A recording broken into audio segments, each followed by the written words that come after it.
RG Câmara, Campinas. Olá, bom dia. Falamos aqui do plenarinho da Câmara Municipal de Campinas para a transmissão de mais uma reunião da Comissão Especial de Estudos, que foi formada para acompanhar a regularização do ensino religioso confessional facultativos nas escolas públicas do ensino fundamental da cidade. A comissão tem a presidência do vereador Campos Filho.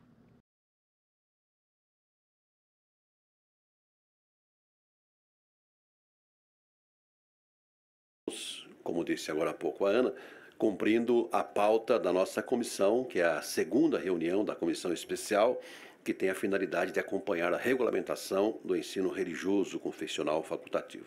Eu queria dizer que no dia 27 de setembro de 2017, do ano passado, o Supremo Tribunal Federal, por maioria dos votos, os ministros entenderam que o ensino religioso nas escolas públicas brasileiras pode ter natureza confessional, ou seja, vinculado a diversas religiões, mas deixou tudo aberto. Então, assim que saiu o veredito do STF, nós conversamos com a Solange e tal, e a gente está trabalhando no sentido para fazer um trabalho de agregar. Queria agradecer hoje a presença da Solange, do Luiz Roberto Marighetti, que é o diretor pedagógico, do Félix Benedito. Félix, você também é muito bem-vindo. Queria dizer da presença aqui do Luiz, Solange e de todos, enfim. Queria agradecer também a senhora pela presença, dona Edna, que sempre está. Eu acho que é importante a gente estar participando desses eventos de cidadania. Nós temos na nossa comissão o Dr. Paulo Haddad, a vereadora Mariana Conte, o Fernando Mendes e o Luiz Rossini. E eu tenho aqui a informação que, chegando aqui, falando nele, está chegando o Rossini. Em função dos, por favor, Rossini, dos promulgados ideais da democracia, vários setores da sociedade civil passaram a reivindicar a abordagem de conhecimento religioso e o reconhecimento da diversidade religiosa no âmbito dos currículos escolares. Mas eu queria, nesse início, convidar, então, a professora, que é a secretária da Educação, a senhora é sempre muito bem-vinda aqui, viu? Eu digo assim porque sempre que nós convidamos, ela se faz presente, a senhora vai participar conosco, e também o Luiz Roberto, que é o diretor pedagógico, E o vereador Luiz Rossini, que está aqui conosco, para essa manhã. Rossini, eu diria que nós não podemos deixar também passar essa oportunidade para que a secretária e o próprio Luiz, que vão comandar aqui esta manhã na TV Legislativa, falasse um pouco do andamento das coisas que estão acontecendo na cidade de Campinas, especialmente no setor de educação. E eu dizia a ela o que eu falo aqui, eu já falei também na tribuna.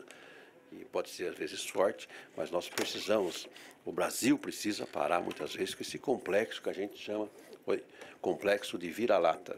Ou seja, só as coisas ruins, as coisas boas estão acontecendo, não digo isso Campinas, mas em termos de Brasil também, e nós temos que falar sobre isso. Mas sobre o ensino religioso, eu abro com a presença do nosso vereador aqui, Luiz Rossini, para dar uma palhinha para a gente. E Rossini, você que também bastante envolvido nestas causas e nesta causa específica, para a gente poder passar depois o comando à nossa secretária Solange, que vai dizer.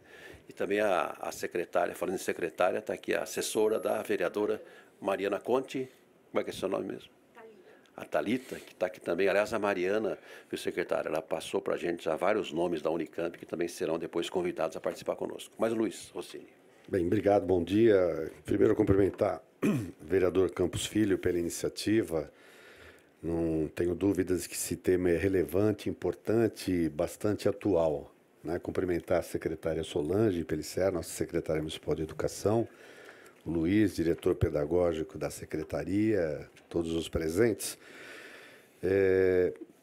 Eu acho que é discutirmos no âmbito da Câmara, como é que se pode implementar essa, que agora é uma decisão a nível nacional, de como introduzir ou tratar o tema de religião dentro das escolas, obviamente respeitando até um pouco essa visão de Estado laico, mas tentando tirar dessa oportunidade aquilo que eu considero fundamental.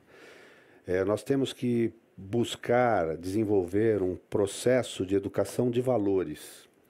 Eu acho que a escola, além do conhecimento básico, português, matemática, ciências, né, atualidades, minimamente precisa trabalhar alguns valores de cidadania, né, de respeito ao próximo, entender a diversidade cultural, religiosa, de gênero que é composta a sociedade. E eu acho que essa é uma oportunidade para resgatar também, de uma forma sem que isso implique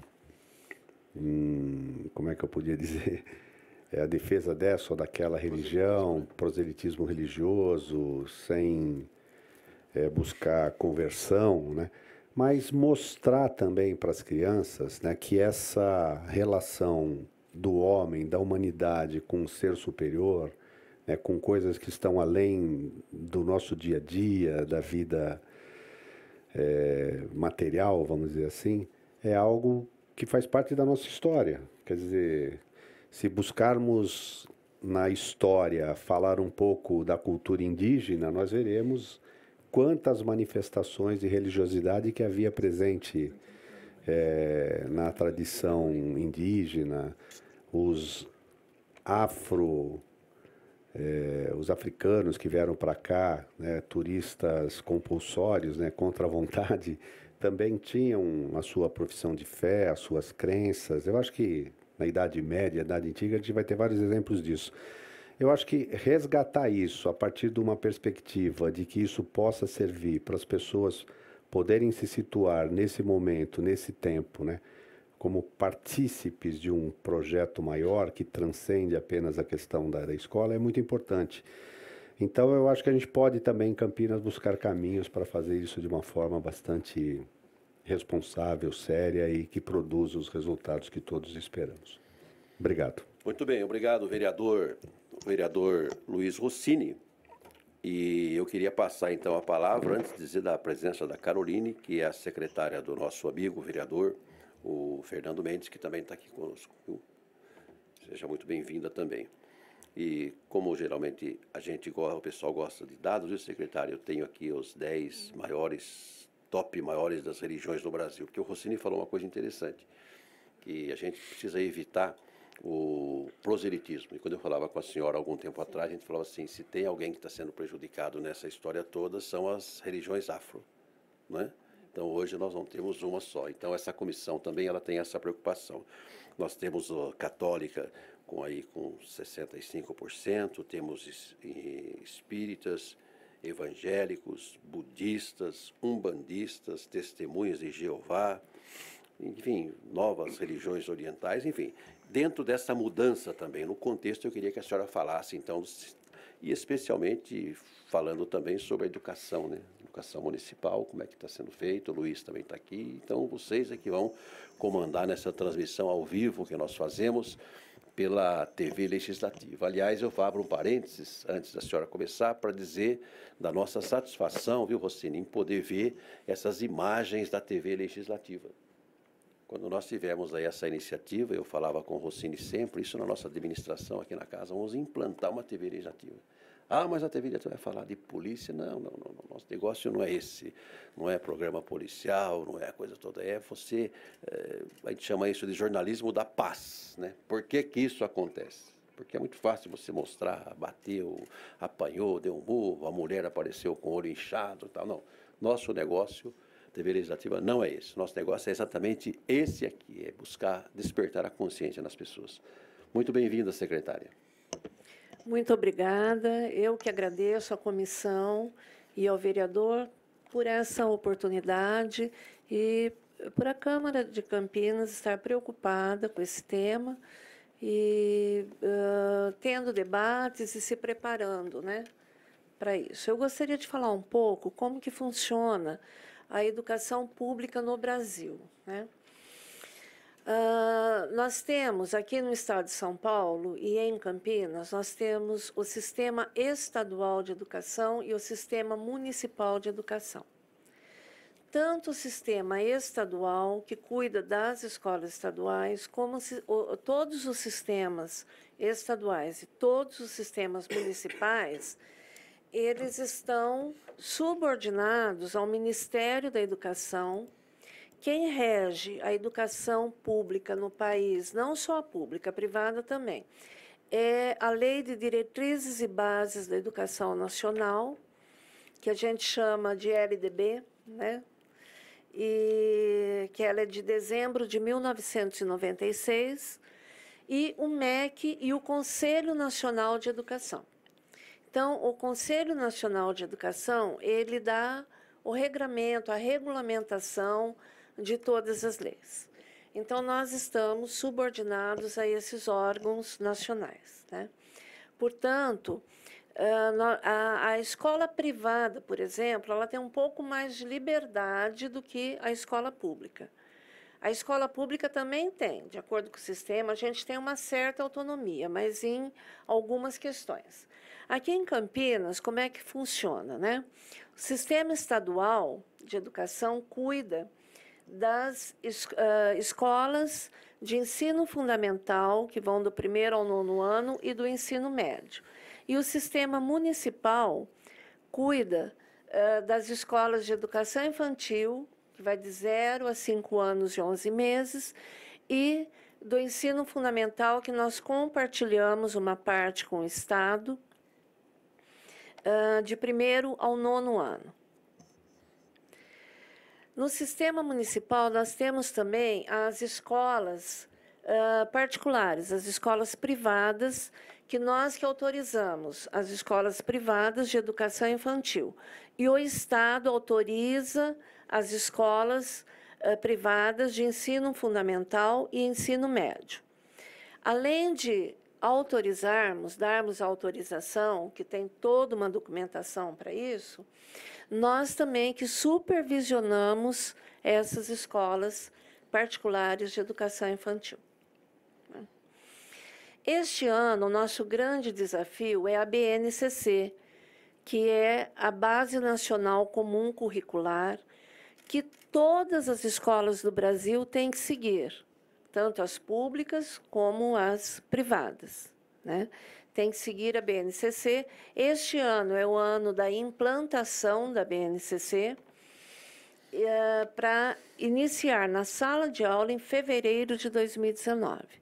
Então, todos nós, a educação do Brasil inteiro, tem esse desafio esse ano da implantação da BNCC, e nós já estamos fazendo isso. O Luiz, que é o diretor pedagógico, mas ele é profissional de carreira da Secretaria de Educação, ele é supervisor de ensino, que é o cargo top, né, da carreira do magistério, é o último cargo da carreira é de supervisor de ensino, e ele está à frente agora do departamento pedagógico, e ele que está fazendo a gestão dessa discussão da BNCC, então ele vai falar depois um pouco mais. Com relação ao ensino religioso, a BNCC colocou, né, em seu texto a questão do ensino religioso, mas o Luiz vai explicar direitinho aqui para todos nós e para os telespectadores também como que a BNCC está vendo isso. Mas, além da BNCC, o Conselho Nacional de Educação criou uma comissão para regulamentar como será esse ensino religioso nas escolas. E o presidente dessa comissão no Conselho Nacional de Educação é o César Calegari, que é um ícone na educação nacional. Ele já foi secretário em vários municípios e, na gestão do prefeito Haddad, ele foi secretário de Educação do município de São Paulo. E hoje ele está no Conselho Nacional de Educação. Ele é o presidente dessa comissão. Ontem eu liguei para ele, conversei com ele, porque ele falou que em março o Conselho iria começar a regulamentar.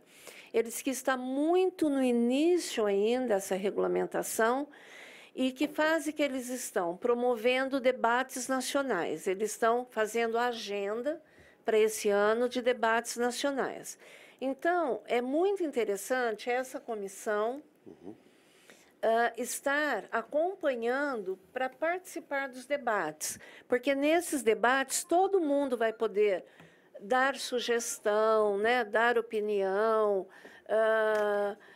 falar que alguma coisa não cabe ou outra questão também. O que nós temos que pensar é na escola, né?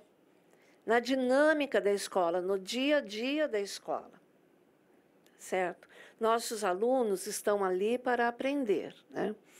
Então, nós temos que pensar como será isso. Por quê? A escola vai ter que oferecer o ensino religioso, porém, a matrícula para o aluno é facultativa, não é obrigatório. O aluno não é obrigado a assistir nenhuma aula de ensino religioso. Isso está bem claro, né? Então, os alunos pequenos e a família que vai determinar se o aluno vai participar ou não. Os alunos maiores, por exemplo, ensino médio, eles já escolhem, né? Nós avançamos bastante aqui em Campinas, mas eu vou deixar para o Luiz falar, porque ele é profissional de carreira, então ele sente, né, o que nós avançamos, mas dizer, né, que nós, na nossa primeira gestão, nós entregamos 8 escolas de educação infantil, de 0 a 5 anos e 11 meses. Agora, em abril, nós estaremos entregando mais 3 escolas de educação infantil. Em 2015, nós criamos uma escola de ensino fundamental, que é a MF Ednei Gore, lá na Fazenda Capuava, ali na região do Campo Belo, que há mais de 20 anos a prefeitura não criava uma escola de ensino fundamental. E nós estávamos com 200 crianças em 2015 para o primeiro ano e não tinha vaga. Então, nós criamos essa escola. Nós estamos também com planejamento para o segundo semestre de entregar uma outra escola ali no CEL de São Domingos, que agora a Caixa Econômica já autorizou, está com a educação, mas vai manter o que se propunha na parte cultural e esportiva, porque faz parte do nosso programa de governo a criação dos Núcleos da Esperança, que é uma escola de ensino fundamental, uma de educação infantil no mesmo espaço e também um complexo esportivo e cultural para que a comunidade possa usar, principalmente nos finais de semana. Nós já adquirimos as áreas, já temos o projeto básico, já temos os projetos complementares. Mas o CEL de São Domingos caiu assim na nossa mão, né? Aliás, eu que pedi para ser da educação, pela demanda, grande demanda que nós temos na região, e foi autorizado. Então, nós vamos agora adequar os espaços, temos que fazer uma reforma, porque todo mundo sabe que na educação infantil tem que ter o banheiro dentro da sala, o banheiro tem que ter circuito de banho, porque os pequenininhos tomam banho, né?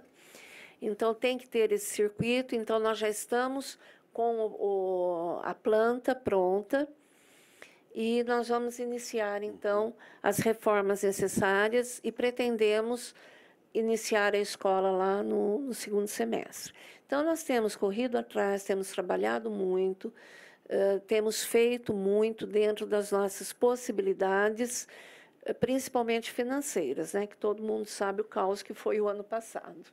Né? Nós tivemos que esperar um pouquinho, né? Mas só que o CEL de São Domingos vai ser, por enquanto, só a educação infantil. Né? Então, ele sai um pouquinho do Núcleo da Esperança por isso, mas é o nosso planejamento, certo? E também estamos restaurando uma escola que está fechada desde 2012, lá no Parque Xangai, que é a Curumins, que demorou. Por que demorou todo esse tempo? Pela burocracia mesmo, porque teve que ver, vai ter que derrubar uma parte da escola e reconstruir, né? Nós também estamos com o planejamento de entregar no segundo semestre também, tá? Além dessas 3 que vamos entregar agora em abril.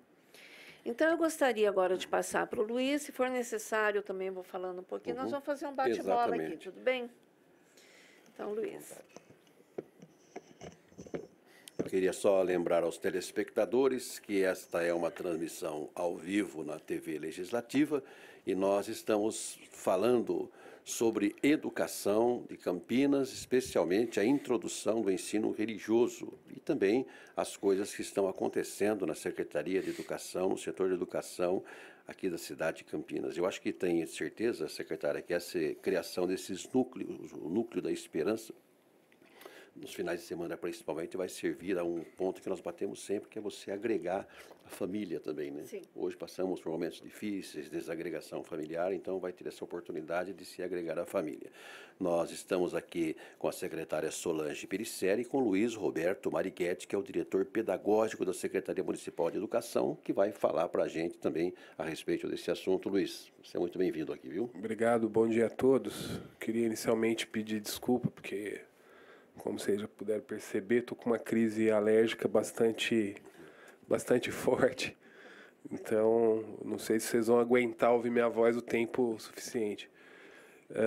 Queria também parabenizar a Câmara, né, pela iniciativa na pessoa do vereador Campos e do vereador Rossini. Dizer que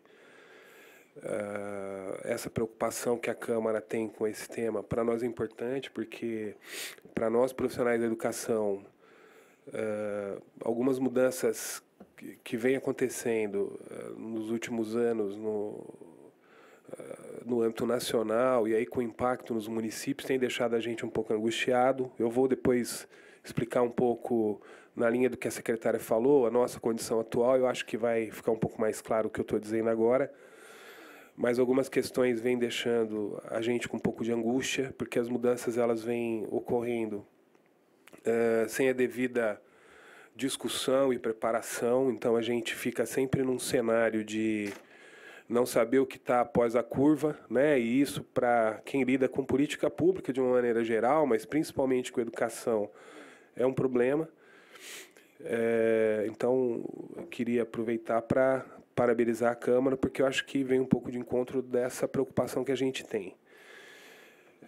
Nos últimos 5 anos, a Secretaria de Educação ela vem fazendo um investimento bastante pesado na discussão, ampla discussão, elaboração e agora, nesse momento, na implementação de diretrizes curriculares específicas. Só para se tentar entender, né,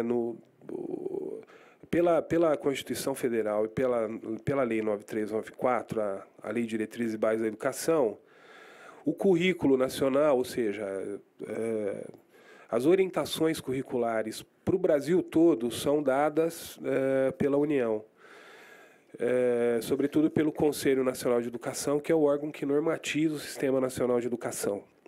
Como que ele faz isso? Ele faz isso através da edição de diretrizes curriculares nacionais.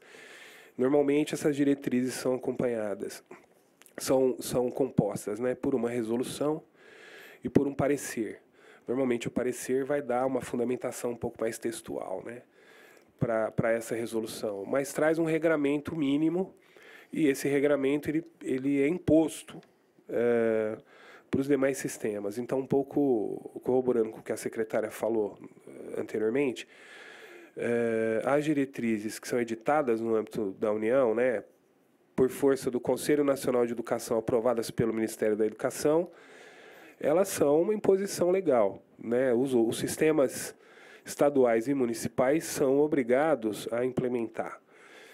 Bom, as primeiras diretrizes curriculares nacionais para o ensino fundamental e educação básica foram editadas lá no final dos anos 90, 98 e 99. A partir dessas diretrizes, houve a produção do chamado PCN. Eu não sei se vocês lembram disso. Mas os PCNs foram resultados dessas diretrizes, né? Depois, por volta de 2009, iniciou-se um processo de revisão dessas diretrizes curriculares. Então, 2009, 2010, 2011, essas diretrizes foram revistas. Por que eu estou contando essa história, que pode parecer longa, tal, mas o ensino religioso está dentro desse contexto, assim como a BNCC também, é isso que nos angustia. Se eu não contar essa história, talvez fique um pouco difícil entender por que a gente vive esse momento de angústia. As diretrizes foram revistas em 2010 e os municípios, a partir de 2010, iniciaram um longo processo de criação dos seus currículos, seguindo o que essas diretrizes em 2010 traziam.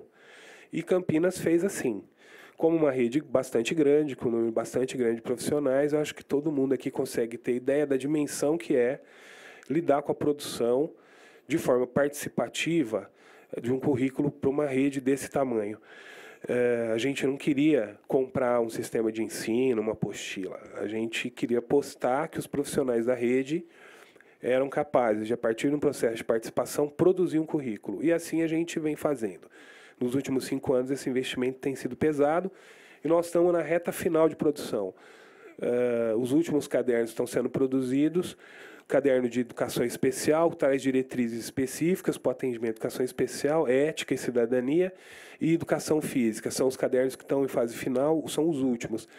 Todos os demais nós produzimos. Hoje nós temos um currículo sólido, que está em fase de implantação, mas que já é conhecido nessa rede. Bom, no nosso processo final de elaboração curricular, a BNCC ela é implementada. Ou seja, o que vai nos obrigar a fazer a revisão de todo o trabalho que a gente vem fazendo, e investir o tempo, recurso público, enfim, paciência, dedicação nos últimos 5 anos. Então, acho que isso já demonstra um pouco a angústia que a gente vive. Porque, na verdade, nós não tivemos nenhum processo de orientação que antecipasse a implementação da BNCC. Né? Então, a maneira como ela chegou em si já é uma questão. E a outra questão, sobretudo em relação especificamente ao ensino religioso, eu queria deixar claro que eu não estou fazendo um discurso. Eu sou da área de currículo, né? É minha área de pesquisa, então falo com bastante tranquilidade. Não estou aqui fazendo um discurso religioso, né? Embora eu tenha religião, né? Seja uma pessoa religiosa, não acho que esse seja o meu papel aqui agora. Estou fazendo uma discussão pedagógica e educacional. O currículo para nós precisa ser, o ensino religioso para nós precisa ser discutido se ele entra na escola agora sob um aspecto curricular. E se assim for, se em Campinas o entendimento é de que ele entra como uma peça a mais no currículo, nós também vamos ter que fazer uma revisão dessa matriz curricular, né, desse currículo que a gente construiu nos últimos 5 anos. Então, é urgente para nós, sim, essa discussão, embora, como a gente costuma dizer, tudo que é urgente não pode ser feito com pressa. Né? As pessoas têm a mania de tratar de temas urgentes com pressa, e normalmente as soluções elas são as mais inadequadas. Né? Então, acho que é urgente o tema, é importante discutir, e para nós eu acho que começa a preencher algumas lacunas. E acho que essa discussão ela também precisa ser feita em articulação com algumas ações que a gente já desenvolve no âmbito da rede municipal. Então, para a implementação do nosso currículo, por exemplo, a gente já vem discutindo alguns programas, estamos em processo de implementação de alguns programas que tratam desse viés mais humanista do currículo e que se aproximam um pouco dessa lógica de trabalhar as questões para além do currículo mais duro da escola, português, matemática, ciências e tal. Então, nós temos, sobretudo, 2 programas que vêm sendo desenvolvidos e que a proposta é que em 2018 e 2019 eles cresçam, que é o projeto ECOAR e o projeto Convivência Ética, que tem uma pegada de trabalhar com a questão dos valores, a discussão dos bullying, a discussão da diversidade, a discussão do respeito à diferença, a discussão de olhar para o outro como outro, e tem tido um resultado muito importante. Então, dentro do bojo, são projetos que estão dentro desse bojo de implementação do nosso currículo, que foi elaborado com ampla participação da rede municipal, dos profissionais da rede, professores, gestores, especialistas de educação, agentes de educação infantil, né? Então, a implementação do ensino religioso, ela tem que passar também pela discussão de como é que a gente articula o ensino religioso com esse currículo que hoje é realizado já, está em fase de implantação, né? Então, acho que a primeira contribuição que eu queria dar, vereador, era um pouco essa, dizer que para nós, a gente fica feliz em estar nessa discussão, porque para nós também ela é uma discussão fundamental, importante, a gente tem muito interesse em discutir, estamos muito preocupados com isso. Acho que cabe também fazer um pequeno histórico do ensino religioso a partir de 96, que para todo mundo entenda do porquê que a gente está nesse momento e porquê que o Supremo, talvez, tenha falado a respeito disso, né? Em 96, na LDB, foi previsto o ensino religioso, na verdade antes, né? Lá na Constituição, o ensino religioso já foi previsto no artigo 210, como um componente a ser oferecido nos horários comuns da escola, né? Então, quando a Constituição traz o seguinte, que as escolas tinham que organizar o espaço para o ensino religioso nos horários comuns, quer dizer, se a criança entra às 7 e fica até às 12h30, nesse intervalo de tempo teria que ser oferecido o ensino religioso como um componente comum. Mas isso foi tratado de maneira genérica. Quando a LDB é produzida em 96, ela também não organiza muito isso, né? E qual é um pouco a lógica que vai ficar? A lógica que fica, é que os sistemas de ensino é que discutirão, com ampla participação das entidades representativas do segmento religioso, os conteúdos que deveriam ser ensinados nesse componente, né, religião ou ensino religioso, ou o nome que a gente pudesse dar. O nome do componente não importa muito. E, na verdade, isso, em grande parte do Brasil, não aconteceu, né? O que acabou acontecendo, então, é que a gente, no início, lá em 97, 98, 99, aí eu não estou nem falando da Prefeitura de Campinas, eu estou falando no Brasil de maneira geral, começou a se se trabalhar com ensino religioso, mas esse componente curricular, ele foi sendo esvaziado de significado e hoje praticamente a gente tem uma oferta esvaziada. A oferta ela existe, porque a lei determina, mas a gente praticamente não tem frequência. Então, acho que também é um resgate histórico do que a LDB traz para a gente em 96. Essa discussão é importante porque faz esse resgate histórico. E acho que talvez a gente consiga agora, né, em 18, fazer o que a gente deveria ter feito lá em 96, que é congregar, né, fazer uma grande congregação de concepções religiosas para discutir qual é o formato do ensino religioso que a gente, todos nós, né, entendemos que cabe estar dentro da escola e de que forma que isso é oferecido. Agora, isso também traz várias perguntas para a gente, né? Várias questões que nos preocupam. Vou deixar para abordar as questões depois, se o vereador me der licença, porque eu acho que eu já me estendi, mas nos traz, a gente tem várias preocupações para discutir como que a implementação do ensino religioso ocorreria. Agradeço por esse primeiro momento. Luiz, queria dizer que é muito pertinente a sua fala e eu queria também dizer o seguinte, quando o STF, acho que foi a ministra Carmen Lúcia, deu o último voto, parece que foi 6-5, eu conversava com a pessoa e falava assim, minha Nossa Senhora, isso aí vai ser um retrocesso no Brasil, não é? Então essa é a discussão, né, que se faz. E nós hoje temos aqui várias perguntas que depois serão preenchidas, serão respondidas com essa delegação que foi dada aos municípios pelo STF. Quer dizer, quem vai dar aula? É o padre? É o espírita? É o sei lá, o outro segmento, ou são os professores, a própria rede tem professores que isso vai causar impacto também na folha de pagamentos, porque são professores que serão contratados, ou vai ser trabalho voluntário. Mas se eu pegar o cara para dar aula e o cara pertence à religião, terminou a aula, ele pega um cartãozinho e fala, olha, vai na minha igreja lá, quer dizer, para evitar o proselitismo, então é bastante complicado. E isso aí está nas nossas mãos, eu digo nas nossas mãos, digo, na própria cidade.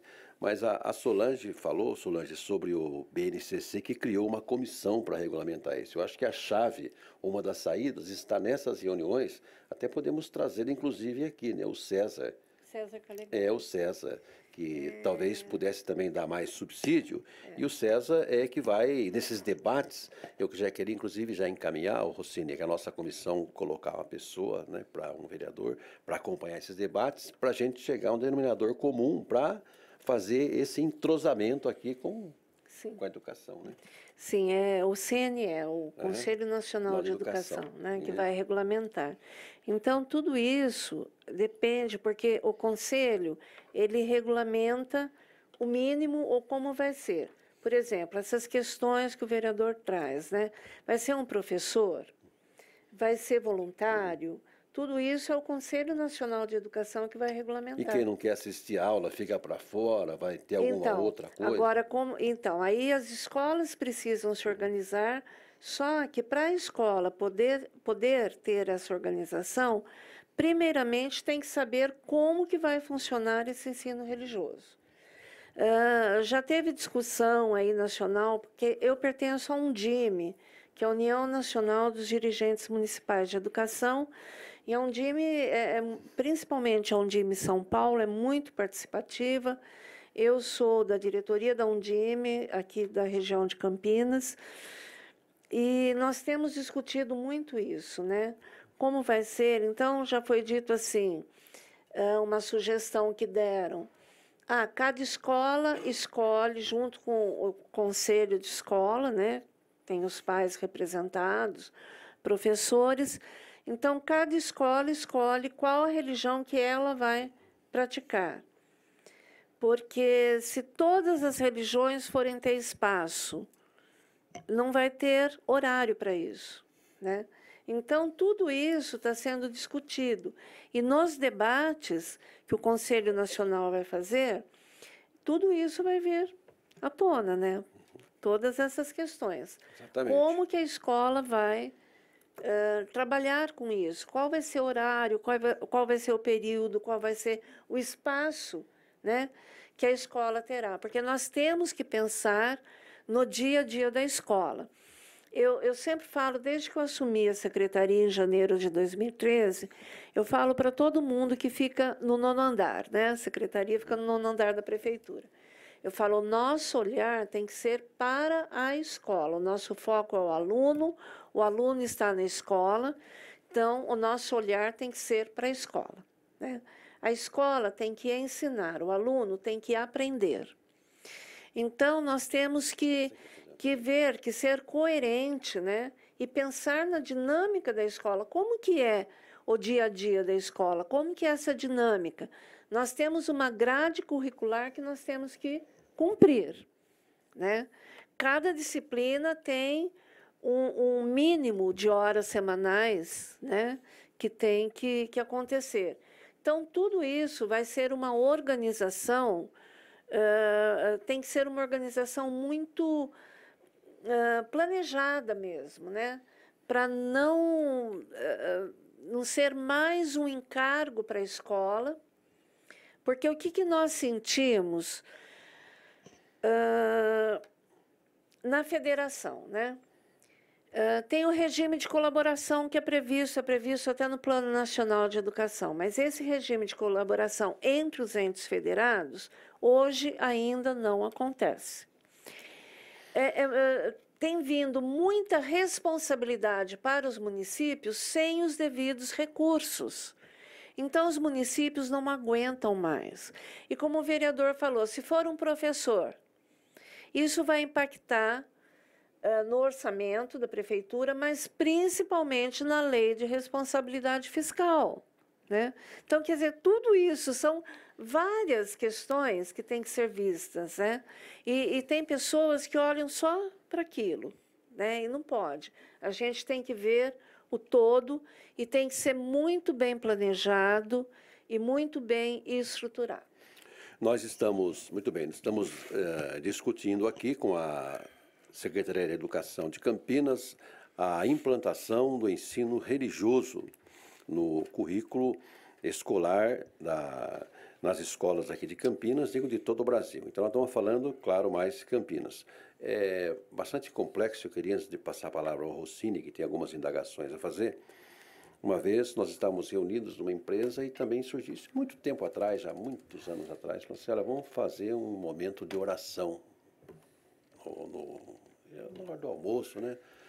Mas a empresa tem vários segmentos, vamos fazer um momento de oração. Então, daqui a pouco vem um cara com um globo e põe na mesa assim para fazer parte. Então já fica difícil, porque você falou, vai fazer oração, não, porque o globo aqui vai dizer quem está certo, vai curar, vai não sei o quê. Peraí, então está arriscado isso aí. De repente, em muitas religiões, vai aparecer o cara né, com aquele globo, vai dizer que fulano. Então, daí entra o outro, não, porque tem que ser através da Bíblia. Põe a Bíblia, se está na Bíblia, nós fala. Se não está na Bíblia, nós não fala. Quer dizer, então é bastante complexo isso. Né? Então, a gente vê. Agora, é uma determinação que foi dada pelo Supremo Tribunal Federal e que tem que ser cumprida. Agora, da melhor maneira possível, como disse a secretária, que venha contemplar realmente a todos e principalmente visando os alunos. Pode falar, Rossini. O que eu percebo assim, as escolas estão passando por um processo de transformação, né? Ficou evidente que o município tem autonomia limitada, já que as diretrizes elas são emanadas do Conselho Nacional de Educação e, obviamente, devem seguir o que está na LDB, no Plano Nacional, Estadual, Municipal de Educação e agora na BNCC. Algumas mudanças que, na minha ótica, ocorreram e não ajudaram, né? Por exemplo, as escolas hoje são proibidas de fazer festa do Dia das Mães ou festa do Dia dos Pais, né? Porque nem todas as crianças que estão lá moram com as mães ou conhecem seus pais, enfim. Então, são coisas que mudou um pouco da... Eu lembro que quando a minha filha ainda estava no educação infantil, né, numa escola particular, tinha festa da Páscoa. Enfim, hoje a gente mudou, né? E a gente está tirando muita coisa que fazem parte das nossas tradições, mas do ambiente escolar. Então, refletir sobre qual é o papel da escola é uma coisa que está muito forte aí na atualidade. Mas eu queria, só para entender melhor, como é que se interligam esses conjuntos normativos, né? Nós temos a LDB, Plano Nacional, Estadual e Municipal de Educação. Agora veio o BNCC. A gente está se estruturando ainda, talvez, para pensar no plano municipal que foi discutido, conferência. O BNCC recém-aprovada ainda está sendo vista. Eu acho que nem deu tempo ainda de propor mudanças. Agora, como é que essas diretrizes são incorporadas nem sei se filosofia, método pedagógico das escolas municipais? O Luiz falou que o ensino religioso tem que ser pensado se ele vai ser um componente curricular, o que significa isso, ou se vai ser implantado através de programa, como esses dois que você citou aí, o ECOAR e Projeto Convivência. São formas diferentes de tratar ou introduzir esse tema, só para a gente entender a diferença de ser matriz curricular ou não. E uma outra questão, a gente percebe que as escolas estaduais trabalham de um jeito, as escolas particulares trabalham de outro, as escolas municipais de outro, né? A gente vê diferenças significativas, né, no projeto pedagógico dessas escolas, apesar de todas também estarem seguindo a mesma diretriz nacional. Nessa discussão agora do ensino religioso, o município, apesar disso tudo, ela pode garantir a sua autonomia também e de repente desenvolver a sua proposta, ou a gente ainda tem que ficar aguardando para ver o que essa comissão criada no âmbito do Conselho Nacional deve estabelecer? A gente já pode se antecipar e começar a discutir, repensar algumas coisas, ou a gente tem que realmente ficar em compasso de espera? Assim, ó, a gente... Qual é a autonomia, em tese? Não sei se eu fui muito prolixo aqui, mas que a minha cabeça está cheia de dúvidas. E uma outra coisa, só para finalizar. Eu acho que as escolas municipais, elas são um campo, inclusive, de pesquisa importante. Eu não sei se a secretaria possui elementos para qual é o perfil dos nossos alunos, das nossas famílias, do ponto de vista de quais as religiões que eles professam, se existe, se não existe, se em algum momento já foi feita alguma consulta, como é que as famílias, os pais veem isso, se estão dispostas, se gostariam de ter esse tipo de conteúdo, se já foi feito isso ou isso vai ser alguma coisa a partir dessa decisão aí do Supremo. Obrigado. Bom, foram várias perguntas, né, na verdade, vereador, então eu vou tentar organizar aqui para responder. Não, na verdade não, mas é que... bom, a primeira, o senhor comentou da questão da festa dos pais, né? Na verdade, as nossas diretrizes, elas não proíbem a realização de festividades, né, de nenhum tipo. O que as diretrizes acabam fazendo é dar um indicativo para que a gente amplie o entendimento da festividade. Mas a escola tem total autonomia no seu projeto pedagógico, inclusive para fazer a festa da maneira tradicional. As diretrizes indicam que, ao invés de se fazer festa do Dia dos Pais, se faça a festa da família, por exemplo. Mas nenhuma escola está impedida de fazer festa do Dia dos Pais, né? Então, no início do ano, no processo de planejamento, as escolas deveriam, na verdade, elas devem reunir a comunidade lá no período do início do ano. É tradição na nossa rede que os dois primeiros dias, do ano letivo sejam feitos para planejamento. E aí ali elas já planejam o tipo a programação do ano, inclusive as festas. E isso tem que ser aprovado, inclusive, pelo conselho de escola, né? Então, a ideia é um pouco essa. Vou pegar a questão das diretrizes da BNCC, que eu acho que na minha fala, como eu tentei ser muito econômico, talvez não tenha ficado um pouco claro. Nós temos diretrizes nacionais, né? Então, diretrizes curriculares nacionais. Então, só para citar algumas, nós temos as diretrizes curriculares nacionais gerais da educação básica, resolução CNE/SEB, que é Conselho Nacional de Educação /Comissão de Educação Básica, porque o Conselho Nacional de Educação, Câmara. Conselho Nacional de Educação é composto por duas câmaras, Câmara de Educação Básica e Câmara de Ensino Superior. Então, resolução CNE/SEB 04 de 2010. Essa resolução traz as diretrizes curriculares para a educação básica, são diretrizes gerais. Então, respondendo à pergunta do vereador, onde vai a nossa autonomia? Nossa autonomia vai em relação a tudo aquilo que está previsto nas diretrizes e que não contraria as próprias diretrizes. Nós não podemos, por exemplo, vou dar um exemplo, nós não podemos trabalhar, ainda que a gente queira, com um turno menor que 4 horas. Não podemos fazer, né? Nós não podemos ter ensino fundamental no Brasil que não seja professado em língua portuguesa. Não podemos. Podemos ter, por os casos previstos nas diretrizes, o ensino bilíngue.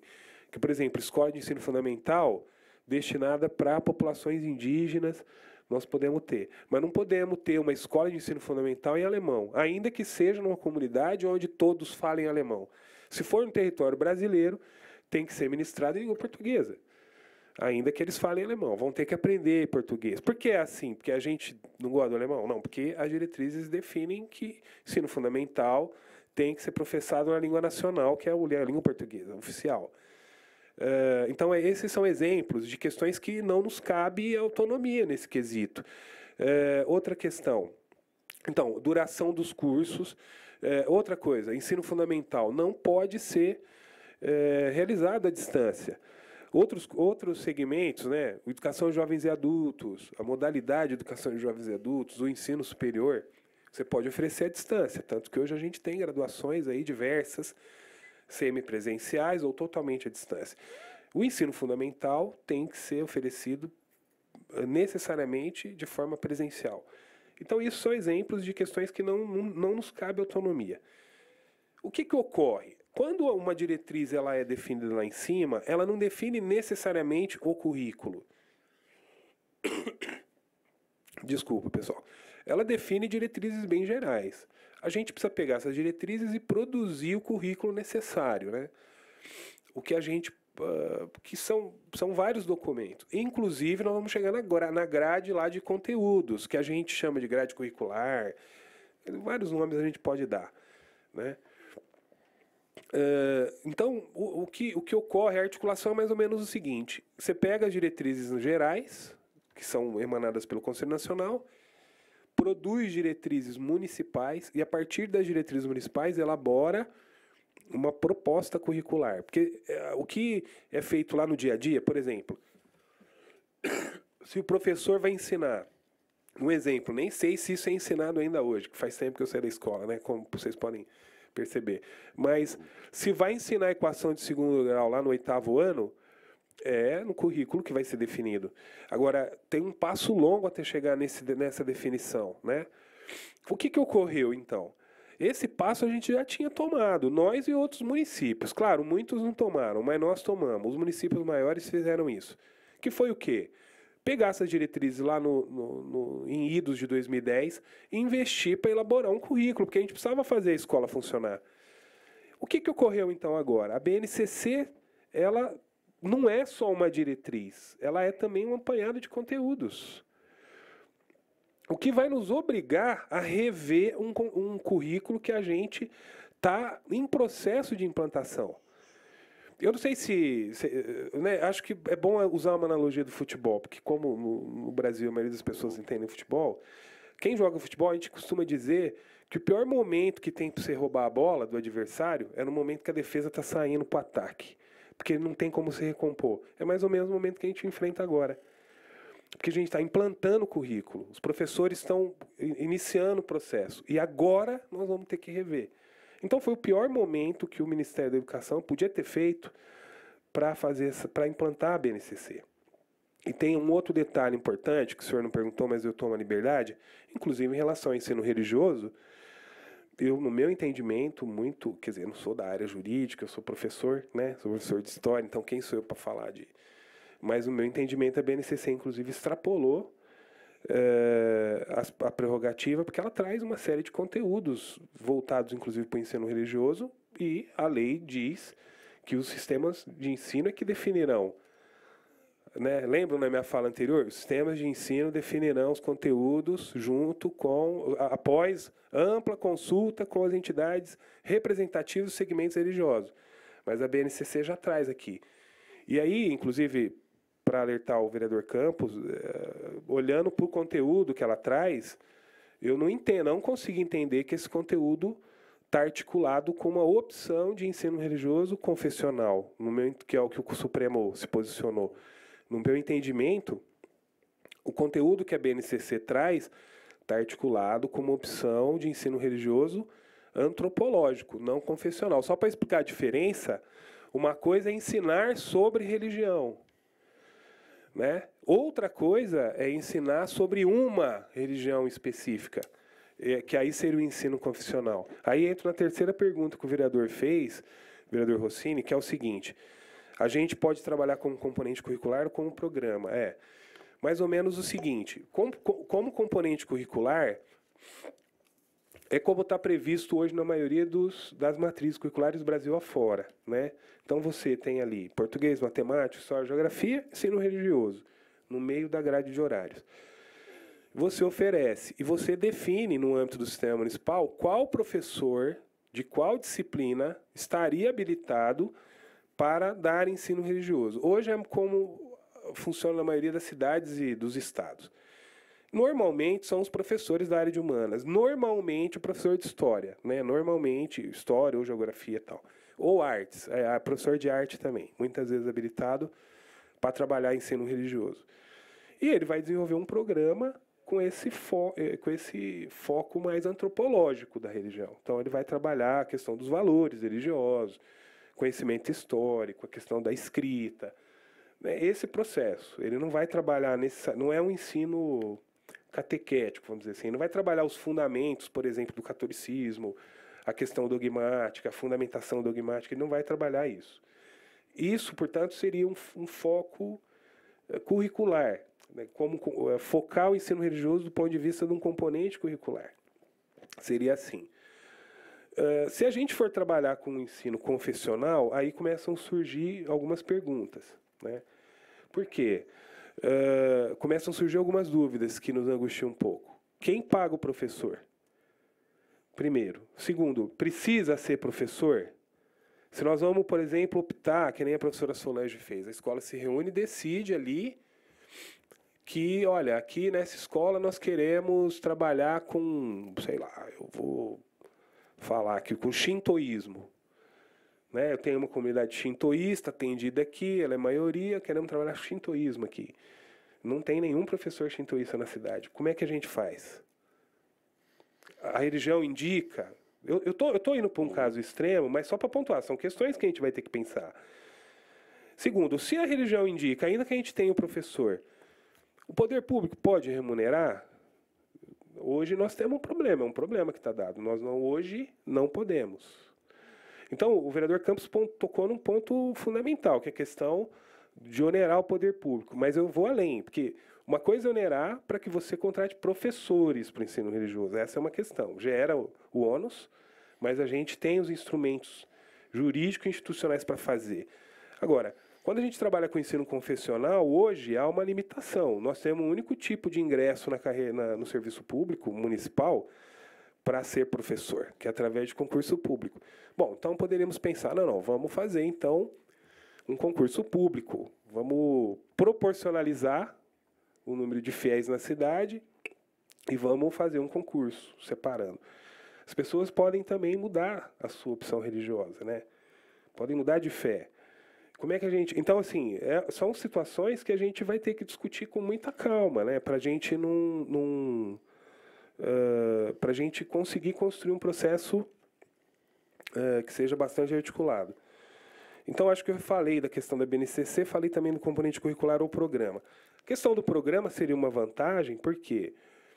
Porque a gente pode ir testando e ir adequando. A gente não cria algo já definitivo de uma vez. A gente poderia ir sentindo, né? Como é que isso... Uma coisa que eu acho é o seguinte, nós temos que definitivamente resolver a questão do ensino religioso. Acho que isso é pacificado entre nós.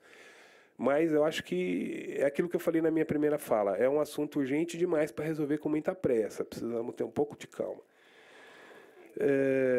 E a outra questão, acho que é a última, a questão da autonomia em relação específica ao ensino religioso, que acho que isso eu não falei. O Conselho Nacional vai se posicionar. Eu estou muito curioso para saber, porque a legislação geral ficou muito aberta, né? Ela ficou muito aberta, muito genérica, quando ela foi feita. E ele também não pode regulamentar para além do que a própria legislação já tinha feito. O regulamento só organiza o que a legislação já disse. Você não pode, no regulamento, gerar a lei, né? Gerar a doutrina. Você tem que só regrar. Então, eu também estou muito curioso para saber como o Conselho Nacional vai resolver isso. Esse é o nó, né? Esse é o nó. Porque, na verdade, Luiz, o STF, quando ele aprovou, ele coloca lá exatamente isso. O tribunal decidiu que o ensino religioso ministrado em escolas públicas deve ser confessional, ou seja, esse ensino público que vai ser implantado pode promover crenças específicas. Esse aqui é o nó. Exato, ele pode. Esse aqui é o nó. E a BNCC não fala isso. Você percebeu? Isso, né? Então, eu creio que essa é a discussão, esse é o ponto nevrálgico da... É o ponto, porque, na verdade, já havia um parecer, né? Eu até trouxe o material aqui. O próprio Conselho Nacional tinha um parecer de 98, a partir de uma consulta dos sistemas municipais de ensino sobre ensino religioso, lá em 98. Depois, se vocês quiserem, eu até pego aqui.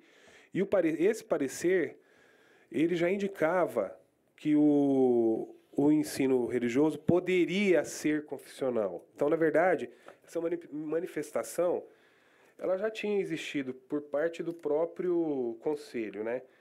Por que eu acho que não foi feito? Porque é essa questão que o vereador Campos coloca. Como que a gente resolve? Como que a gente junta duas coisas que têm estruturas de funcionamento bastante difíceis?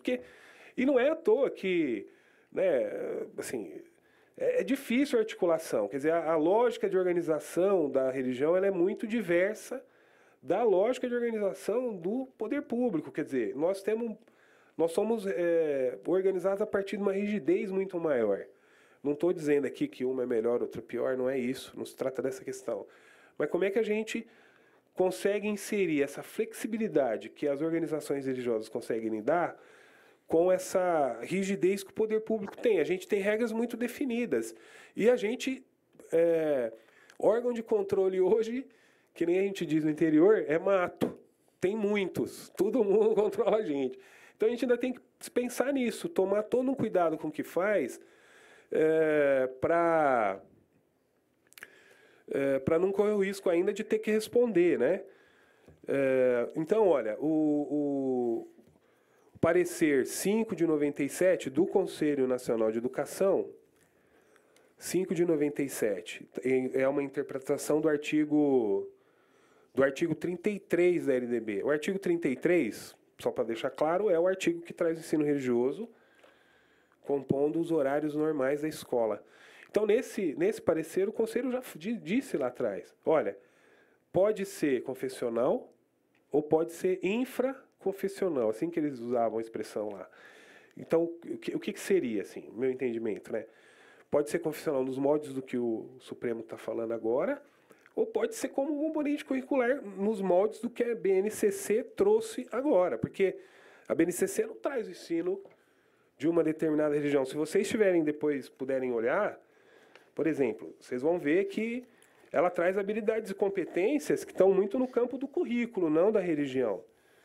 E aí ela vai trazer ali, olha, por exemplo, 4º ano, unidades temáticas, manifestações religiosas. Qual o conteúdo? Manifestações. Objetivo do conhecimento, ritos religiosos, no plural. Ela não está falando de manifestação específica, manifestação específica. Ela está falando no genérico.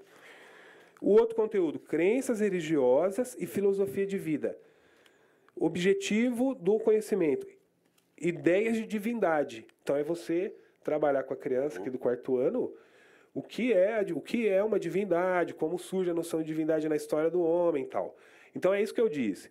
É um foco antropológico da religião, não é um foco teológico, que também é importante, não estamos nem, né? Tá bom? É isso, desculpa, viu, vereador? Acho que eu me exagerei. Tá certo, porque eu tenho aqui essa informação. A filosofia de vida se ancoram em princípios cujas fontes não advêm do universo religioso. Né? Quer dizer, então, a gente percebe o seguinte, foi uma decisão, e decisão mesmo, quer dizer, não se discute, parece que ele falou que tem que fazer isso, não, o STF determinou que a partir de agora tem que se fazer isso. Né? Então fez tudo e largou aqui para nós. Agora vocês vão aí para as prefeituras, para as secretarias e resolvam esse problema para mim aí, né? E o que o vereador Rossini questionou, se vai ter que aguardar, né? Sim, a gente vai ter que aguardar a regulamentação do Conselho Nacional de Educação. Eu vou fazer um paralelo com convenções trabalhistas, né? Tem a CLT, agora tem a nova lei trabalhista, e daí cada sindicato faz a sua convenção. A convenção não pode ferir a CLT, pode ir além, mas deixar de dar alguma coisa que a lei, a nova lei trabalhista ou a CLT oferece, não pode, entendeu? Então, por isso que é necessário aguardar essa regulamentação. Não que a comissão não possa avançar, claro que sim. Pode ir discutindo, pode ir debatendo, pode promover E a própria debates. presença do César né? também seria interessante. Eu falo com ele, talvez se ele aqui, poderia vir, né? Se ele tem agenda. Eu creio muito nessas discussões assim em alto nível, sabe? Aquela Sim, coisa de sim. gritaria, aquela coisa, aquele Isso. estresse e tal. Assim é que a gente vai chegando a um denominador comum. Isso. Talvez se a senhora pudesse dar essa luz, talvez o César pudesse vir aqui. Porque como o Rossini colocou, a nossa sociedade está necessitando realmente de valores e valores éticos, né? E morais, né? Eu acho que isso é comum, todo mundo diz isso, né? Seja de qualquer ideologia, todo mundo sabe que nós estamos necessitando realmente. Só que, como o Luiz falou, no poder público, a escola pública, ela tem que seguir determinado regramento. Os sistemas de ensino terão autonomia, porém dentro de uma regulamentação do Conselho Nacional de Educação. Eu acho que nessa linha, presidente, vereador Campos Filho, né, a gente podia até, a partir da comissão, não só o César Calegari, talvez propor até um seminário, ouvir... Acho que tem muita gente estudando esse tema, Sim. Enfim, trazer luz aí para saber o que a gente pode fazer. Eu concordo que nesse momento a secretaria tem que ficar em compasso de espera para guardar algumas definições mais específicas do próprio Conselho Nacional de Educação, mas é importante porque, como eu disse, assim, o papel das escolas, talvez até o papel da educação, a sociedade, eu acho que ainda vê na escola um local de formação, né, do cidadão. Infelizmente, pela mudança na estrutura familiar, na realidade das famílias, né, muitos pais e mães delegam à escola o papel de educar, né? Deixa que a escola educa, ou o mundo cria, né? Então, eu acho que está sobrecarregando, mas, de qualquer forma, a escola acabou assumindo um papel que vai além desse conteúdo curricular básico aí. Como é que a gente pensa em incluir alguns valores que são universais, no sentido de melhorar a cidadania. Eu vou dar um exemplo, meu filho estuda no liceu. Eu, como sou católico e felizmente tenho essa possibilidade, eu coloquei, a minha filha estava no Imaculada, depois saiu, não conseguiu ficar mais, e o Caio no liceu. Aí um dia o Caio aprendeu na escola o seguinte, né? A regra de ouro, que eu acho que é uma forma legal de passar valor. Qual que é a régua de ouro? Não faça para o outro o que você não quer para você. Então ele aprendeu desde pequenininho isso, né? Eu acho que esse é um valor, ou seja, que começa a também ele se posicionar em relação a como é que ele deve se relacionar com o outro. É óbvio que no liceu também ele aprendeu a rezar o Pai Nosso, né? Fazer aquela coisa toda. Mas aí foi uma opção de família. Como também tenho amigos que têm os filhos em escola adventista, né? Que tem uma outra formação. Mas aí a família optou e a escola particular tem a sua autonomia e vai além com a sua proposta de ensino religioso. Talvez também nessa discussão trazer um pouco do que essas escolas que hoje já são confessionais e particulares, né? Como é que elas desenvolvem isso para a gente compreender também. No ambiente público a gente sabe das limitações, a gente tem que respeitar as diferenças e você não pode impor nada, né? Como pegar pelo menos aquilo que é essencial, que as religiões podem oferecer e a gente transformar isso num currículo ou num programa de forma a melhorar a formação do cidadão. Eu creio que isso pode ser uma contribuição para melhorar a qualidade das relações pessoais, né? Às vezes até trabalhar valores que podem fazer com que o indivíduo reflita sobre ele mesmo, sua condição, entenda, se compreenda como ser. Eu acho que falta isso.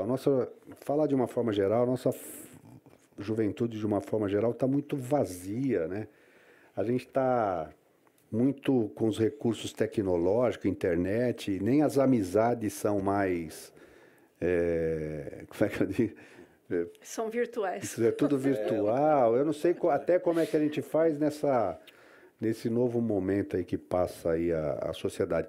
Mas assim, eu acho importante, mais uma vez parabenizo o campus por ter tido essa iniciativa. E assim, a partir dessa reunião, talvez a gente possa pensar mesmo, pode ser um ou dois, vários encontros ou um grande seminário. Eu também aqui sou curioso com relação a isso, talvez até fale alguma coisa que não tenha do ponto de vista pedagógico muito fundamento, mas eu acho que é importante a gente aproveitar esse momento para tirar daqui algo que seja positivo para todos. Com certeza. E a nova BNCC, ela traz uma novidade que nunca uma base nacional curricular comum trouxe competências socioemocionais. E essa nova BNCC traz competências socioemocionais, onde as escolas terão que trabalhar o autoconhecimento, o autocuidado, a empatia, os relacionamentos interpessoais. Então, quando trabalha isso, a questão do relacionamento interpessoal, do autoconhecimento, né? Competências Socioemocionais.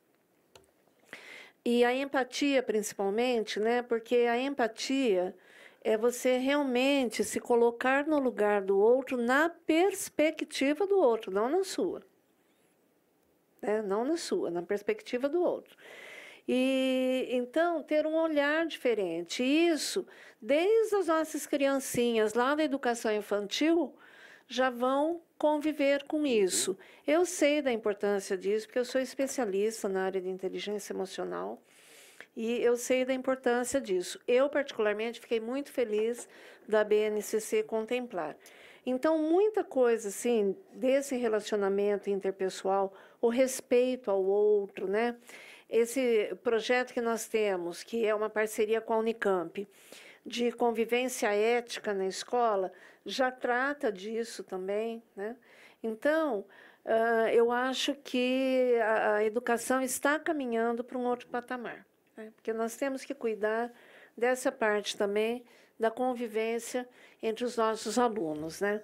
Inclusive, no projeto do nosso núcleo de criança, nós temos alguns espaços de centro de vivência dos alunos, espaços externos, assim, onde eles possam trocar. Agora, nós temos que pensar também quem é a nossa criança de hoje. A nossa criança de hoje não é mais aquela criança lá da década de 80, de 90. Nós estamos na geração milênio. E a diferença das gerações, ela é significativa e ela é muito grande, né? Eu, por exemplo, sou da geração Baby Boomer, né? Que é a pós-guerra, né? Então, a nossa geração, ela trouxe, né, os anos 60, a juventude dos anos 60, 50, 60, modificou muito o mundo. Mas os valores nós mantínhamos, né? Depois veio a geração Y, que mudou um pouquinho, mas ainda manteve. Aí veio a geração Z, né? Não, a geração X, depois a Baby Boomer veio a X, depois a Y, a Z, e isso já foi mudando. E hoje a geração Millennium. Então, a gente tem que pensar quem é essa criança de hoje, porque hoje nossos alunos são nativos digitais. Nós fomos nativos analógicos, né? E eles são nativos digitais, e isso é uma diferença. A facilidade que a criança tem de pegar um celular e saber o que fazer ali sem ninguém ensinar, não é? Eu vejo minha neta me ensina um monte de coisa, né? Ela fala, vó, não é assim, e vai, né? Então, eu acho que nós temos que pensar também quem é a nossa criança hoje, né? Eu tive uma reunião acho que foi na Fundação Bradesco já há algum tempo, e a gente falava sobre isso aí. E teve uma empresa da Alemanha, que deu lá para eles um tablet e tal. Então eu fui lá fazer uma visita, ele falou assim, que diferença, na nossa época de criança, silêncio total na sala, silêncio total. Quem não ficasse silêncio ia para fora da sala. Hoje é o contrário, hoje tem que falar. Tem que falar. A senha está aqui, a sua senha está lá, então é aquela completamente diferente da nossa época, né? Que você tinha que ficar caladinho, o professor falava, você anotava e embora. Hoje não, chega lá na fundação, lá, cada um tem o seu tablet e tal, um comenta com o outro, a senha é essa, pega a sua senha e tal. Então, percebe essa mudança. Mas o que eu estou pensando aqui também, nesta tempestade de ideias, já caminhando para o encerramento, vem do nosso vereador Rossini, um grande seminário sobre o ensino religioso. Né? Porque quando você falou, você pega a escola adventista, uma escola do Puríssimo Coração de Maria, como você fazer, provocar essa unidade nessa diversidade? Esse é o grande desafio nosso, né? Você está falando para as pessoas que não fazem nada de sábado, está falando para outros que tem que fazer, quer dizer, como você... Então, acho que talvez, Solange, a sua xará ali, a nossa secretária, viu, fosse um encaminhamento interessante provocar junto à Secretaria da Educação um grande seminário em Campinas, com o César e tal, para que a gente possa chegar, né? Talvez com o tema unidade na diversidade, sei lá, essa é a ideia que está surgindo agora. Mas quem queria fazer uma pergunta também? O Félix. O Félix está participando com a gente. Isso. Já caminhando para o encerramento.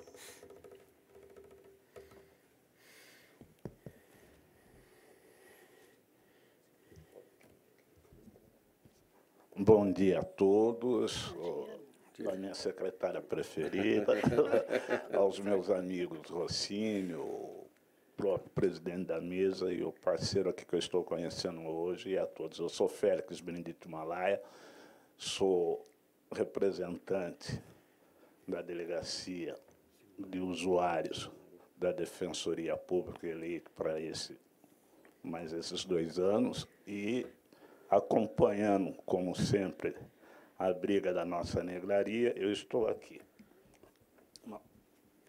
Referenciando a Lei 9.394, a diretriz estabelece incluir o currículo oficial da rede de ensino a obrigatoriedade da temática História da Cultura Afro-Brasileira. Depois nós entramos na Lei Municipal 9.777, de 98, que institui a inclusão escolar na rede municipal da história áfrica. No meu modo de ver e de entender, história é uma coisa e a religião é outra. Porque veja a situação que nós ficamos, como pelos próprios debatedores em mesa, foi colocada. E muito melhor colocado ainda com o Rossini, quando diz que vai pegar uma escola que é adventista e a outra católica. Então, desse exemplo, veja como é que ficamos nós da comunidade negra. Está entendendo? Porque se for contratar um professor para vir falar em Urubá, então, para nós que somos do Candomblé e da Umbanda, nós ficaríamos numa situação difícil, porque o Candomblé nós temos o Jeje, o Nagô e a Angola. Então, como é que vai contratar um professor para cada para explicar ao aluno?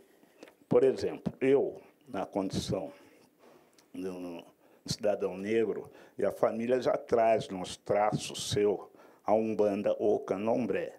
Eu sempre estudei, graças a bom Deus e aos meus orixás, em escola particular. Então, o meu início na adolescência foi na capelinha, lá na Vila Industrial, hoje, Júlio Valier. E lá, o padre Guilherme me escolheu para ser o primeiro negro a ajudá-lo na missa. Então, eu fui coroinha. Então, eu tinha que falar o latim. Chegava em casa, eu tinha de rezar em Angola. Era pau dos dois lados. Na escola para tirar nota, em casa para manter a minha religião. E, diante disso, a gente foi crescendo, estudando, prestei vestibular na PUC. Na minha época, eu tinha que falar o latim, que nós fazíamos a prova escrita, e depois, para concluir a sua aprovação, tinha uma prova em latim. Então, foi onde eu consegui. Mas, diante de todas essas dificuldades, a gente está aqui. Então, o que eu gostaria de saber, na realidade, eu acho, no meu modo de ver, no meu modo de entender, que está existindo uma grande confusão quando o legislador, sem qualquer conhecimento, ele instrui a história da África e põe a religião em fusão no meio. É aqui que está a confusão, no meu modo de ver, hein, como bacharel de Direito, certo? É aqui que está a confusão, porque a religião, normalmente, a gente traz de casa, é sangue seu, de cada um de nós. Então, quando vai se falar em religião, eu tenho o desembargador Samuel Hugo Lima, que estudou comigo, ele é batista. Nós sentávamos lado a lado, conversávamos. Nós temos o desembargador lá, o Pedro Alcântara, é católico, mas nós nunca entramos numa religião um do outro. Então, a oposição que está se tornando é exatamente a religião. A religião, ninguém vai mudar a sua religião, gente.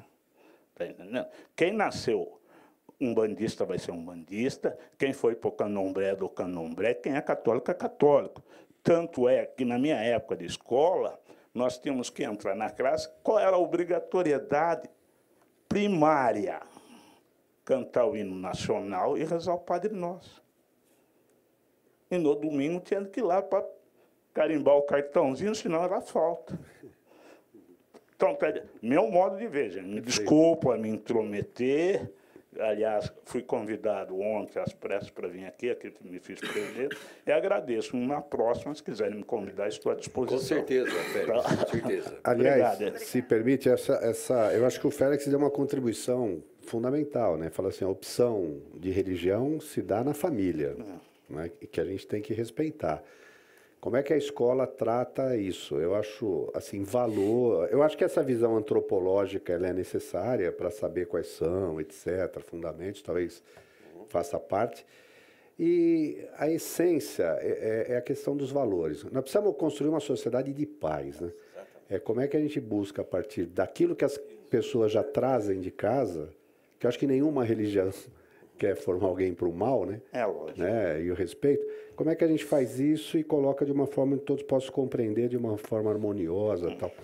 Mas o seminário é uma boa ideia. Eu acho que porque o Rossini, nós vamos encaminhar nesse sentido, seria, secretário, um grande seminário, que nós não falamos ainda dos ateus, hein? Pois é. Pois é, esses dias, um amigo meu na televisão, que faz um programa, teve um noticiário lá e o cara fez uma barbaridade, tipo assim, matou 30 e tal. Ele vira no comentário dele e fala assim, quem faz isso não tem Deus no coração. Está sendo processado.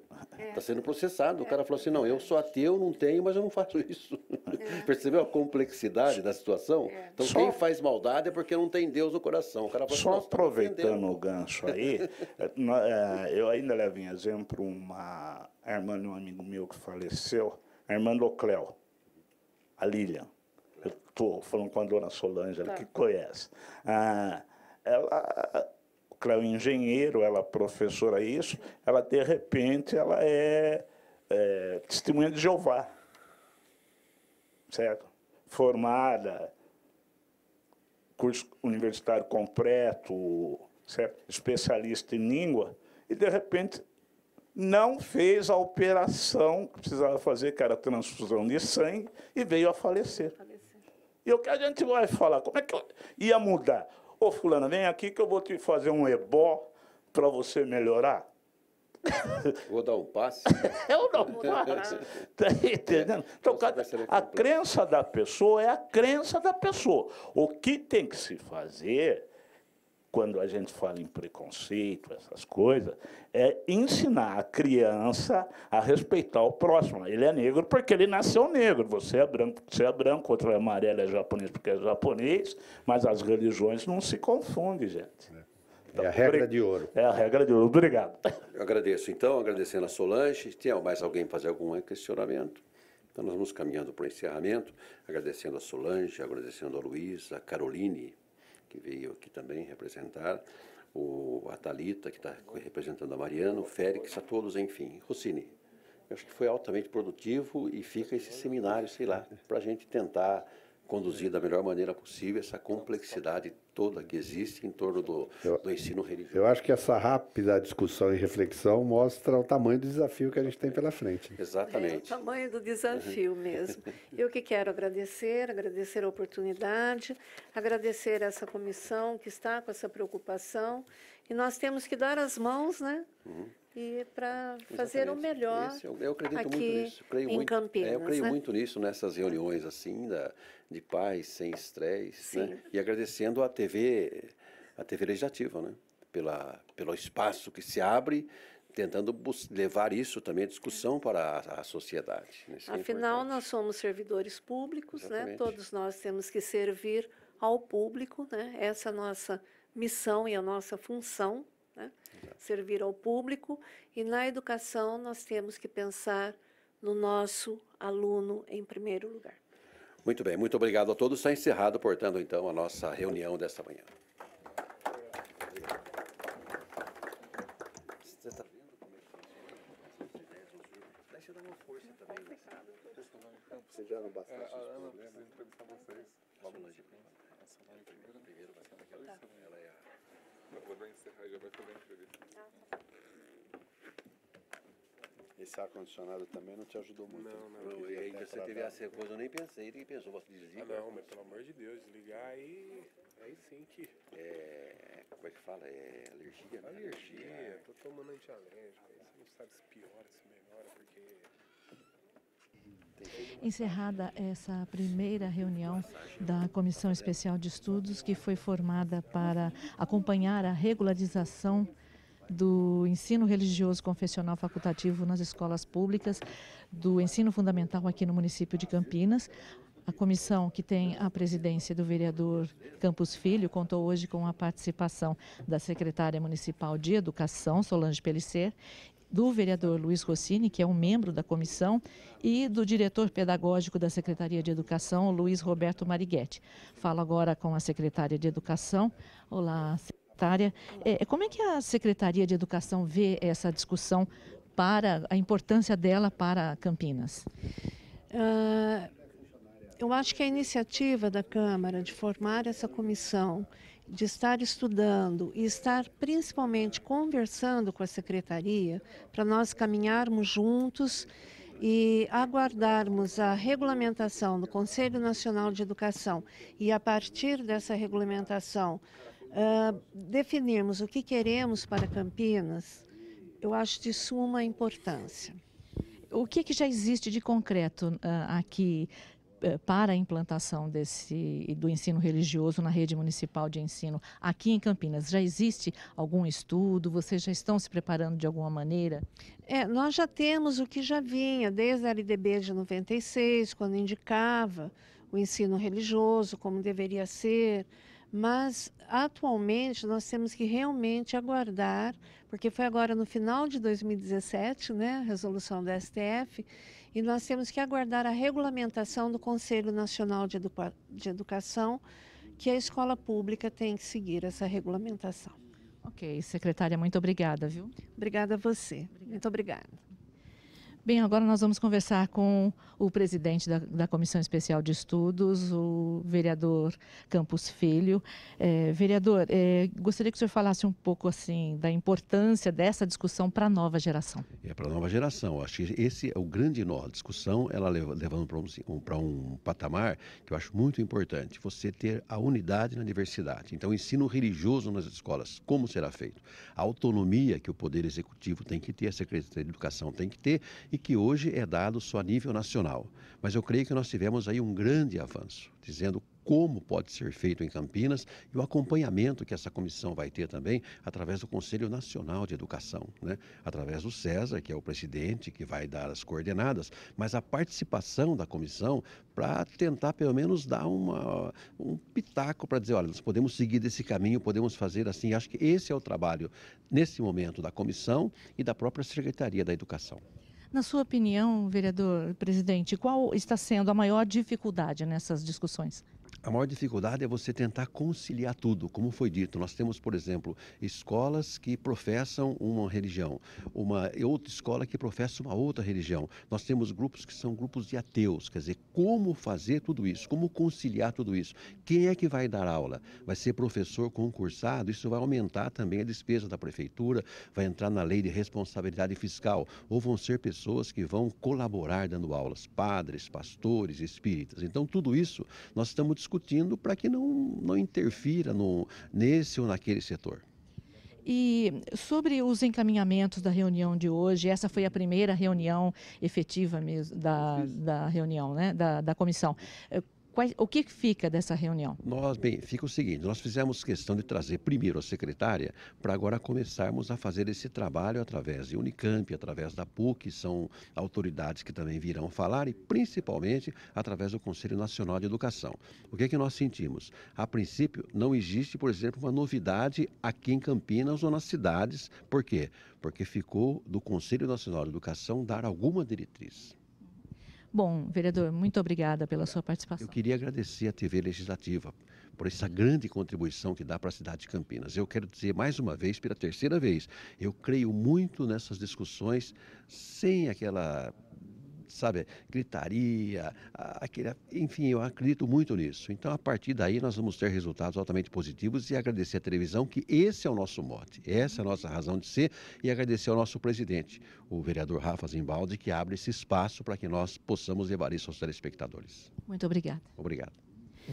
E assim nós encerramos a transmissão dessa primeira reunião de trabalho da Comissão Especial de Estudos, que foi formada para acompanhar a regularização do ensino religioso confessional aqui na Rede Pública de Campinas, Rede Pública de Ensino de Campinas. Continue com a programação da TV Câmara.